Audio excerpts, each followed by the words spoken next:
웰딩어 교수, 뭐 우리에게는 낯설고 저도 낯섭니다. 누가 한번 보면 좋겠다 그래서 로버트 웰딩어 교수가 강의한 것을 이렇게 들었습니다. 그분은 80년 동안 계속되는 연구, 보통 뭐 1년, 박사학위 따려고 2년, 뭐 3년 그런 연구가 아니라 80년 그런 연구를 종적 연구라고 합니다. 세로로 연구하는 거죠. 굉장히 긴 시간이 필요한 연구들을 그렇게 합니다. 그러니까 그 사람이 80년을 한 게 아니라 80년 연구하는 중에 연구 대상 집단이 있겠죠. 800여 명이 있습니다. 뭐 잘 되기도 하고 못 되기도 하고, 왜 잘 되냐 왜 못 되냐 그런 거 연구하려고 그러니까 네 번째 연구 책임자였습니다. 연구 집단이 생기면은요 80년을 내리 연구합니다. 계속됩니다. 여러 가지 지표들을 살핍니다. 그 중에 발표한 내용 중에 하나, 사람이 어떻게 살아야 행복한가 하는 것입니다. 세 가지를 거기서 지적을 했는데요. 가족, 친구, 교회에서 잘 어울려야 행복하다는 것이면, 그래야 건강하고 몸, 마음 오래 살고 행복하고 건강하다는 것입니다. 두 번째, 친구가 많고 적은 것보다는 친구하고 신뢰관계가 쌓여있는, 신의가 있는, 성경에 그런 친구 관계가 나오죠. 믿음의 영역을 더 깊이 파고 들어가서, 그래서 관계의 질이 중요하다고 했습니다. 그런 사람은 아주 관계가 따뜻하게 잘 되어 있기 때문에 행복하다, 건강하고 하는 것입니다. 어려운 일 다 극복할 수 있다는 것입니다. 세 번째는요, 사람이 뇌까지도 건강해져서 서로 의지하고 힘든 일도 서로 잘 극복해 나갈 수 있고, 그것은 우리의 기억력도 새롭게 하고, 뭐 이런 우리의 삶의 전반적인 면에 행복을 가져온다는 것이면, 결론은 80년 연구, 앞으로 지금도 진행 중에 있는데, 시카고의 뒷골목의 아이들하고 지금 유명한 고등학교, 대학교 다니는 그런 대조 집단을 통해서 연구를 했는데, 지금도 계속되는 연구, 이런 것의 결론은 지극히 평범합니다. 어떻게 하면 행복하냐? 가족, 친구, 우리에게는 교회라는 공동체, 좋은 관계를 맺고 서로 잘 의지하고 살면 사람이 건강하고 행복하다는 것입니다. 거기에 신앙이 결부되면 말할 것도 없습니다. 성경은 우리에게 잘 살고 행복한 주 안에서 그것을 끊임없이 가르칩니다. 그 길로 가면 불행하고 그 길로 가면 실패해. 내가 가는 길이 잘 보일 좋을 것 같지만 사람의 길은 어디로 갈지 모르고, 하나님이 가라고 하는 길, 성경이 제시하는 길, 2000년 3000년 동안 고백하며 갔던 그 길로 가야 되는 거야 라고 성경은 끊임없이 말씀하십니다. 오늘 128편을 읽었는데요, 시편에 150편이 있잖아요. 120편에서부터 134편까지 여러분이 펼쳐진 성경에 있습니다. 거기 보면 15편인데요, 그게 150편 중에 10분의 1이죠. 그 표제어가 동일합니다. 성전으로 나아가는, 성전에 올라가는 노래, 그렇게 되어 있습니다. 그건 우리가 붙인 게 아니라, 인쇄업자가 붙인 게 아니라 원래 성경에 시편의 표제어로 15개가 붙어 있습니다. 성경에 올라가면서 불렀던, 암송했던 시편, 노래라는 것입니다. 왜 그렇게 하는 이유가 있겠죠. 거기 보면 여러 가지 내용이 있습니다. 명절에 올라가면서, 또 뭐 하나님 앞에 예배 드리면서 올라가면서, 성전의 뜰을 올라가기 위해서 15계단을 올라가면서 그들이 불렀던, 노래했던 그것이 왜 그렇게 했을까? 왜 하나님의 도우심을 간구하고, 15편 전부 그렇습니다. 은혜를 고백하고 감사하며, 연약한 인생 하나님께서 우리를 지켜달라고 목말라서 배고파서 기도하고 노래하며 올라가는 것입니다. 그 15편의 성전으로 올라가는 노래 2개가 15편 중에서 127편, 128편 2개가 가정을 위한 노래입니다. 우리 그 중에 하나를 읽었습니다. 오래전에 제가, 지금 돌아가셨지 모르겠는데요, 90세 넘으신 할머니를, 그 가정을 알고 있습니다. 30대, 20대 후반, 30대 초반 그쯤에 남편을 잃었습니다. 우리말로 하면 부르기도 참 처량한 청상 과부이셨습니다. 아이 둘 낳고 그렇게 됐습니다. 싹바른질하고 살았습니다. 슬픈 세월을 살았죠. 교회 때문에 살았습니다. 하나님 때문에 아이들 키웠습니다. 그러면서 그분은 평생 90세가 넘을 때까지 성경 암송하는 거 2개, 127편, 128편입니다. 애기 키우면서 바느질하면서 늘 그 성경을 외우고 흥얼거리고 그러고, 애들은 엄마 하고 같이 살면서 늘 들은 게 그겁니다. 127편, 128편. 아이들이 잘 컸습니다. 믿음 안에서 커서 시집장가 가고 아이를 낳습니다. 똑같이 그 아이들 보는 앞에서 젊은 아빠, 엄마는 자기 엄마한테 들은 대로, 배운 것도 아니고 그냥 삶 속에서 익힌 대로 127편, 128편을 똑같이 암송합니다. 명절 때만 되면 자주 모이진 못하지만 4대가 13명이 모여서 자녀까지 낳고 할머니의 운율 따라서 길지도 않은 127편, 128편을 90세 넘은 할머니로부터 중년의 아빠, 엄마, 그 아들 2살짜리 아이에 이르기까지 흥얼거리면서 127편, 128편을 암송합니다. 그것이 그 가정의 복입니다. 산 증거입니다. 뒤돌아보면 어떻게 살아왔는지 알 수 없지만 하나님 말씀 꼭 붙잡고, 할머니의 암송은 기도가 되었고, 기도는 응답이 되었고, 응답은 평생의 감사가 됐습니다. 신앙은 대단한 것이 아닙니다. 꾸준한 것입니다. 말씀에는 위력이 있습니다. 우리는 그것 때문에 하나님을 믿는 사람들입니다. 잠언 16장 1절에는 이렇게 말씀합니다. 사람의 마음의 경영은 사람에게 있어도 말의 응답은 여호와께로부터 나느니라. 세상은 변하고 인간의 약속은 잊혀지지만 하나님의 언약은 변함이 없으십니다. 우리는 그래서 하나님을 믿습니다. 가정을 창조하신 하나님은 우리에게 가정의 소중함을 끊임없이 가르쳐 주십니다. 128편은 하나님을 경외하며 그 믿음 따라서, 말씀 따라서 행하는 가정에 복이 있다고, 그런 사람 복이 있다고 말씀하셨습니다. 128편 1절이 서두요, 가장 귀한 말씀입니다. 128편 1절이 이렇습니다. 같이 한번 큰 소리로 읽습니다. 시작. 여호와를 경외하며 그 도에 행하는 자마다 복이 있도다. 아멘. 성경의 하나님은 복의 근원이십니다. 우리를 못 살아라, 잘못된 길로 가라, 그렇게 말씀한 적이 없습니다. 복의 근원 되시는 하나님은 하나님의 자녀들에게 그 복을 내려주시는 분이십니다. 성경을 읽어보십시오. 하나님은 복을 말씀하십니다. 아브라함을 불러놓고도 복을 얘기하셨습니다.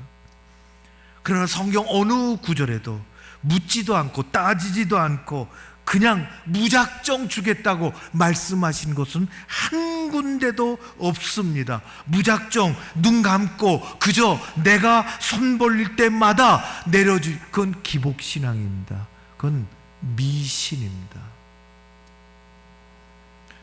기복신앙은 신앙의 대상하고 나와 아무런 인격적인 관계가 없습니다. 인격적인 교제가 없습니다. 합당한 삶이 없습니다. 그저 주면 좋은 것입니다. 필요할 때만 달라고.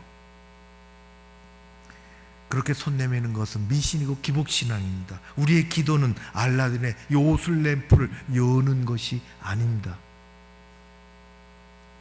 하나님은 백성들에게 절대적 하나님에 대한 신뢰와 인격적인 교제와 그에 합당한 믿음의 삶을 요구하십니다. 그의 하나님을 경외하며 그의 도에 행하는 자마다, 그의 말씀을 따르는 사람마다 그런 가정에 복을 주신다고 하셨습니다. 여러분의 몫이 되시기를 바랍니다. 나머지는 다 어떤 복을 주시느냐 하는 것입니다. 2절에는 경제적인 복을 주셨다고 하셨습니다. 이렇습니다. 내가 내 손이 수고한 대로 먹을 것이라. 내가 복되고 형통하리로다. 수고한 대로 먹는 복, 사는 복, 당연한 것 같지만 엄청난 복입니다. 일하는 복이요, 직업을 갖는 복이요, 경제적인 생활이 가능하게 되도록 하는 하나님이 주신 복입니다. 잠언에는요, 세상이 준 재물이, 나는 내가 주는 재물은 세상이 주는 재물과 같지 아니하니, 하나님이 주시는 복과 세상이 주는 복이 다르다고 말씀하셨습니다. 내가 주는 복, 세상이 주는 복은 근심을 경험하여 준다고 했어요. 열을 받고 백을 근심합니다. 그건 복이 아닙니다. 사람들이 싸매고 뭔가 얻은 듯하지만 불의한 재물도 얻고 남을 속이기도 하고 뇌물로 받기도 하고 그렇게 해서 싸맸지만은 엄청난 고생, 고민, 불행, 사회가 다 그렇게 돌아가지 않습니까? 오늘날의 뉴스가 전부 그런 뉴스 아닙니까? 하나님은 그런 복을 주시지 않습니다. 근심을 겸하여 주시지 않는다고 했습니다. 하나님은 인간에게, 피조물에게 최고의 복이라는 복을 주셨습니다. 옛날에 장작 부를 때는 난로 옆에 누가 걸어놨는데 장작을 몸소 패면 장작불을 피우기 전에 몸이 벌써 더워진다고 했습니다. 우리하고 가까운 이야기는 이런 것이, 새벽에 우유 돌리는, 배달하는 사람이 그 우유를 받아먹는 사람보다 더 건강하다고 했습니다. 여러분, 하나님은 우리에게 일하도록 하셨습니다. 그래서 단순한 동물들에게는 먹을거리를 그냥 주셨지만 우리에게는 일거리를 주셨습니다. 일할 거리를. 중세는 교회에서 7가지 악을 가르쳤는데 그 중에 하나는 게으름의 악입니다.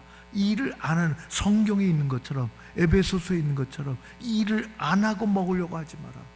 나 헛되게 먹는 것입니다. 하나님은 우리의 소굴을 귀하게 여겨주십니다. 경우에 맞는 일을 잘하는 것은 축복입니다. 일을 회피하고 게으른 것은 죄악입니다.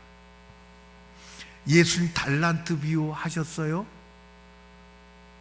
예수님의 비유는 너무너무 아름답습니다. 진리가 그 안에 가득합니다. 하늘의 것을 이 땅에 갖고 오셔서 말씀하신 거예요. 어떤 사람 예수님의 비유를 그렇게 얘기했어요. 하늘의 이 아름다운 보화를 이 땅에 갖고 와서 이 땅의 언어로 말씀하셨다고. 주인이 멀리 어디 출장 갔다 오려고 하인들을 불러서 가지고 있는 자기 것인데 자기 것을 맡겼습니다. 1달란트? 달란트 비유, 2달란트, 5달란트. 잘 내가 써라. 얼마나 기회입니까? 대단한 기회가 왔습니다. 소유권은 주인에게 있습니다. 종들은 잘 관리하고 불리면 됩니다. 이 땅에 우리의 주신 전부 그렇습니다. 뭘 갖고 가겠습니까? 돌아오셨습니다. 내가 맡긴 거 다 내놓으라고 했습니다. 2달란트, 5달란트, 우리가 잘 아는 것처럼 여기 있습니다. 주인 것이 여기 있고 내가 열심히 일해서 남긴 것이 여기 있습니다. 착하고 충성된 종아, 그렇게 얘기했습니다. 극찬입니다. 한 달란트 주인께 여기 있습니다. 그대로 가지고 왔습니다. 땅에 파묻어 뒀다가 왔습니다. 예수님께서 주인이 뭐라고 하는지 아십니까? 게으르고 무익하다, 악하다 했습니다. 게으르고 악하다. 여러분, 잠언은 부지런한 사람과 게으른 사람을 극명하게 대조합니다. 잠언 12장 24절에 이렇습니다. 부지런한 자의 손은 사람을 다스리게 되어도 게으른 자는 불임을 받느니라. 사람을 앞장선 사람이 게으르면 모두가 다 잘못된 길로 가고 모두가 다 가난해집니다. 그것이 영적인 일이면 모두가 다 영적으로 무너지고, 그것이 경제적인 활동이면 모두가 다 그렇습니다. 앞장선 사람이 부지런하면 모두가 다 복을 받습니다. 게으른 자에게 이렇게, 그래서 성경은 따끔하게 교훈합니다. 잠언 6장의 말씀입니다. 게으른 자여, 개미에게로 가서 그가 하는 것을 보고 지혜를 얻으라. 개미는 두령도 없고 간역자도 없고 주권자도 없으되 먹을 것을 여름 동안에 예비하여 추수 때에 양식을 모으느니라. 준비한다. 게으르지 않다. 부지런하다. 인간은 수고해야 살 수 있는데 그 수고가 가끔은 헛수고로 지나가는 것 같이 우리에게는 여겨질 때가 있습니다. 그러나 하나님 안에서 헛수고란 없습니다. 하나님 반드시 잊지 않고 그 수고를 갚아주실 줄로 믿습니다. 여러분의 가정과 가족을 위해서 눈물을 흘린 것만큼, 땀을 흘린 것만큼, 수고한 것만큼 하나님은 그 이상으로 기도와 함께 했던 모든 것들 결코 헛되지 않게 베풀어 주실 줄로 믿습니다. 큰 가정인 교회 어떨까요? 마찬가지입니다. 믿음의 수고가 결코 헛되지 않을 것입니다. 교회에서 게으르면 안 됩니다. 가장 경계하는 것은 영적인 게으름입니다. 부지런하라고, 깨어있으라고 주님은 말씀하십니다. 하나님을 경외하고 일한 대로 먹는, 복을 받는 가정, 여러분들의 가족들 되시기를 바랍니다. 두 번째는 3절 4절입니다. 가족의 복입니다. 가족 자체 복입니다. 옛날에 참 힘들게 살 때 이 왼수 애들 들으면 큰일 날 일입니다. 큰일 날 말입니다. 얼마나 힘들었으면 엄마가 그렇게 얘기할까요? 정말 왼수 됩니다. 자체가 복입니다. 자체가. 3절 4절에 그랬습니다. 내 집 안방에 있는 내 아내는 결실한 포도나무 같으며 내 식탁에 둘러앉은 자식들은 어린 감람나무 같으리로다. 여호와를 경외하는 자는 이같이 복을 얻으리로다. 존 그레이의 금성남자 화성여자가 있습니다. 화성남자 금성여자, 자꾸 헷갈려요. 화성남자 금성여자, 여러분들 뭐 많이 읽으셨을 거예요. 오래전에 나왔는데요, 미국에서 베스트셀러, 우리나라에도 베스트셀러, 우리나라에서는 지금까지 100만 부가 팔렸고요, 이상 팔렸고, 최근에도 개정판이 나왔어요. 양장만 달리한 거죠. 내용은 아주 간단합니다. 여자분들이 굉장히 위로받는 책이죠. 그리고 남자들을 깨우치는 책입니다. 남자 여자는 다르다, 그것입니다. 오죽하면 화성에서 왔고 오죽하면 금성에서 와서 지구에서 살까 하는 것입니다. 다르죠. 다르습니다. 그러나 하나님은 우리가 잘 아는 것처럼 다른 것은 틀린 것이 아니라 다르기 때문에 아름다움이 있고 조화가 있고 가치가 있고 복을 주신다는 것입니다. 여러분, 그것을 성경에는 포도나무, 감람나무, 한 가지 더 있어요. 무화과나무가 있습니다. 이 세 가지 나무는 이스라엘에서는 성경에 가득한 나무들입니다. 포도나무 가지 안에 포도송이 한 송이 갖다 놓으면요 점두룩 따먹고, 그 여러분들 서로 포도송이가 이렇게 갖고 서로 찌부러질 정도로 말이지, 한 송이에 가득히. 그래서 하나님이 내리신 정말 복된 결실의 최고의 나무가 포도나무입니다. 아내를 거기에 비유했습니다. 오늘 나온 감람나무는 버릴 게 하나도 없는 나무입니다. 쓸모가. 우리도 그런 나무들이 있잖아요. 열매는 약품에, 먹을 것에, 기름에, 화장품에, 최고의 기름은 성전에 갖다 불을 밝히는 기름에 탁월한 쓸모와 가치가 있습니다. 자녀들은 그렇다는 것입니다. 우리 믿음의 가정에 하나님이 주인이 되시고 식탁에 보이지 않는 곳에 앉아 계시며 우리 대화에 말없이 들으시는 분이라는 경구를 본 적이 있습니다. 여러분, 우리의 가정이 정말 그렇습니다. 오늘 주신 말씀처럼 우리 가정의 가족들이 소중합니다. 어르신들에게도, 부부에도, 그리고 자녀들, 그 손자 이르기까지 그런 복이, 성경의 복이 임하기를 주의 이름으로 축원합니다. 마지막으로 하나는 5절 6절입니다. 오늘 흘러내려 주시는 복입니다. 오늘 5절 6절 말씀에 보면 시온에서 복을 주시고 평생의 예루살렘에서, 예루살렘 시온성, 뭘 말합니까? 하나님이 계신 곳입니다. 하나님이 이름을 두신 곳, 하나님이 임재하시는 곳, 그들이 예배드리는 곳, 그곳에서도 흘러나오는 복이 어디로? 아래로 흐른다는 것입니다. 내 자식의 자식 볼지어다 자녀의 자녀 가문에 이르도록 복이 흐르는, 성경적입니다. 하나님 그렇게 하셨습니다. 우리가 잘 알지 않습니까? 하나님이 아브라함을 부르셨습니다. 믿음의 가정을 이루도록 하셨습니다. 끄집어내서 떠나라고 하시고 내가 지시할 곳으로 가라고 하셨습니다. 그리고 하나님 그냥 가라고 하지 않으셔. 내가 내게 이렇게 한다. 복을 다 약속하셨습니다. 아브라함 딱 끝나고 이제 끝이다, 그렇게 하지 않으셨습니다. 그 아들 이삭에게 동일하게 약속하셨습니다. 그 복을 흘려받았습니다. 야곱, 요셉,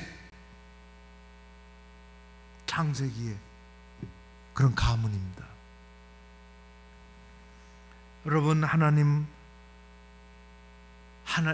그들은 그래서 이것을 노래하며 성전으로 올라가는 것입니다. 이스라엘 사람들이 하나님을 섬기기를 원하면서 하나님을 경외하고 그 도에 행하는 자들이 복이 있다, 그렇게 노래하고 가르치고 기도하고 우리의 것이 되어야 할 줄로 믿습니다. 흘려내려 보내주시는 복입니다. 말씀을 마칩니다. 에스겔 선지자는 환상을 많이 본, 에스겔서를 열면 환상이 쏟아져 나옵니다. 최고의 환상 중에 하나는 47장에 나오는 환상입니다. 1절의 환상을 하나님의 성전에서부터, 문지방에서부터 물이 살살살살 흘러나오는 환상을 봤습니다. 1절은 이렇습니다. 그가 나를 데리고 성전문에 이르시니 성전의 앞면이 동쪽을 향하였는데 그 문지방 밑에서 물이 나와 동쪽으로 흐르다가 성전 오른쪽 계단 남쪽으로 흘러내리더라. 그 흘러내리는 물이 어떻게 됐느냐? 그 시발이 1절에 나왔습니다. 성전 문지방에서부터 곱고 아주 해맑은 물이 살살살살 흘러나오더니 동쪽으로 성전문은 동쪽으로 향해 있습니다. 그러더니 그것이 남쪽으로, 이스라엘 남쪽에 다 광야 같은 황량한 땅입니다. 그쪽으로 흘러내려서 나머지 에스겔 47장의 그 그림은, 본 환상은 그 물이 발목을 적시고 무릎을 적시고 허리를 적시고 사람 키를 넘어서서 거대한 강을 이루고 땅을 적시고 온 땅을 적시더니 그 강에서는 물고기가 뛰어놀고 그물을 받아낸 벌판에서는 나무들이 곡식이 있고 나무들이 열매를 맺고 그 나무의 열매를 따서 아픈 사람은 치료를 받고 놀라운 환상을 성전 문지방에서 나오는 그 물로 말미암아 세상이 산다는 그 물이 뭘까요? 생명수요. 오늘 그 복이 예루살렘에서부터 여러분의 일터에서 일하면 복을 누리고 일터에 가서 이 일터의 경영자가 하나님이라고 고백하는 것입니다.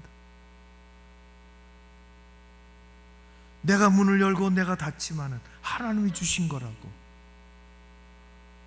이 믿음의 경영자, 내가 경영자가 아니지만은 내 직장 하나님이 내게 보내신 일터라고. 그래서 중세는 일이 짭이 아닙니다. 보케이션입니다. 부르신 곳입니다. 나를 불러 나를 먹게 살게도 하고 거기서 하나님의 일이 어떤 것이 여러분의 세상의 일터에서 기도와 헌신의 자리에서 믿음의 강단에서 흘러내리는 복이 여러분들의 가족에게 여러분들의 가정에 공동체에 흘러넘치기를 주의 이름으로 축원합니다. 우리의 삶을 채워주시는 복이요 미래까지 가문에 내일에 이르도록 흐르는 복이 될 줄로 믿습니다. 이런 복이 강같이 흘러 교회를 적시고 여러분들의 삶을 적시고 믿음의 명문 가문이 되고 그것이 성경적이고 그것이 성경이 말씀하는 것이고 하나님의 자녀와 가정이 그렇게 되어야 한다고 말씀합니다. 그것을 꿈꾸고 그것을 매일같이 기도하고 남은 힘으로 남을 돕고 그런 복된 가정 되시기를 주의 이름으로 축원합니다. 고마우신 아버지 하나님을 찬양합니다.